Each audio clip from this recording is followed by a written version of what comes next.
Hello everyone အားလုံးပဲမင်္ဂလာပါရှင်။သမီးကတော့ Helen ပါရှင်။ဒီအကောင့်လေးကတော့ Helen ရဲ့ YouTube အကောင့်တစ်လေးပါပေါ့နော်။ Helen က YouTube အကောင့်မှာ Sakura School ဆော့တာလေးတွေနဲ့ခြားကိစ္စဆော့တာလေးတွေကိုတင်ပြတော့မှာဖြစ်ပါရဲ့ရှင်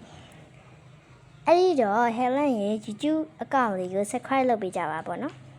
။ကျေးဇူးတင်ပါတယ်ပေါ့နော်။ဆိုတော့ Helen ကဒီနေ့မှာတော့ Sakura School ရဲ့မှာအကောင့်ဘယ်လိုဖွင့်ရတယ်ဆိုတာနဲ့ပစ္စည်းတွေထားပြီးနောက်နေ့မှာဘယ်လိုပြန်ထားရလဲဆိုတာပြပြသွားမှာဖြစ်ပါတယ်ပေါ့နော်အဲ့တော့စလိုက်အောင်ပေါ့နော် Helen ကပထမဦးဆုံးအနေနဲ့ Sakura School ရဲ့မှာအကောင့်ဘယ်လိုဖွင့်ရလဲဆိုတာကိုပြသွားမယ်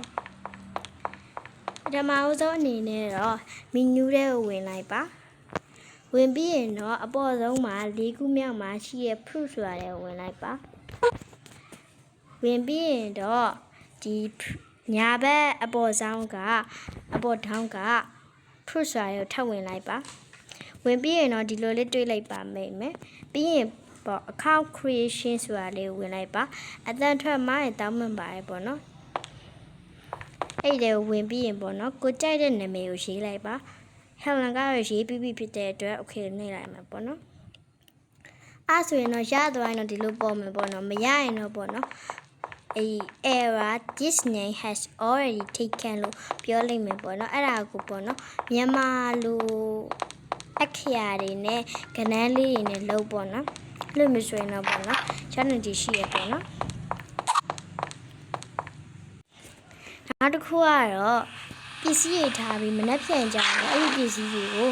ပြန်မဆောက်ဘဲနဲ့ဘယ်လိုပြန်လုပ်ရလဲဆိုတော့ပြသွားမှာပဲဖြစ်ပါတယ်ပေါ့နော်ပထမအဆုံးအနေနဲ့ကိုကြိုက်တဲ့ပစ္စည်းတွေကိုချလိုက်ပါ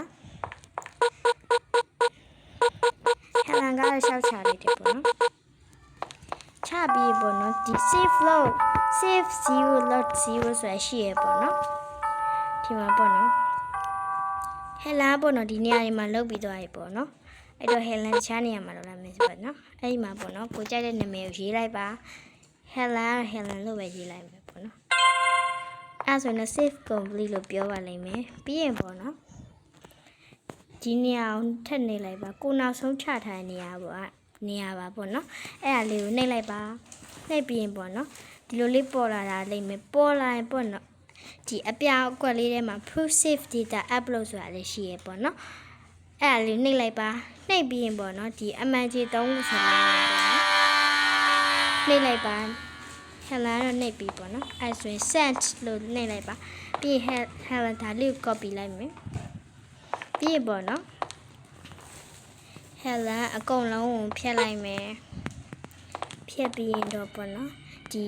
search by push ID ကိုနှိပ်လိုက်မယ်နှိပ်ပြီးရင် Facebook ID လုပ်လိုက်မယ်ပေါ့နော်ပြီး okay လုပ်လိုက်မယ်ပြီးထောင်းလုပ်လိုက်မယ်ပြီးတော့ဒီမှာရသွားပါပြီအဲ့လိုနီးလေးလေးရတယ်ပေါ့နော်ဒါဆိုရင်တော့ပေါ့နော်အားလုံးပဲကျေးဇူးတင်ပါတယ်ပေါ့နော်အားလုံးပဲကျေးဇူးတင်ပါတယ်bye bye ကောင်းတဲ့နေ့လေးဖြစ်ပါစေ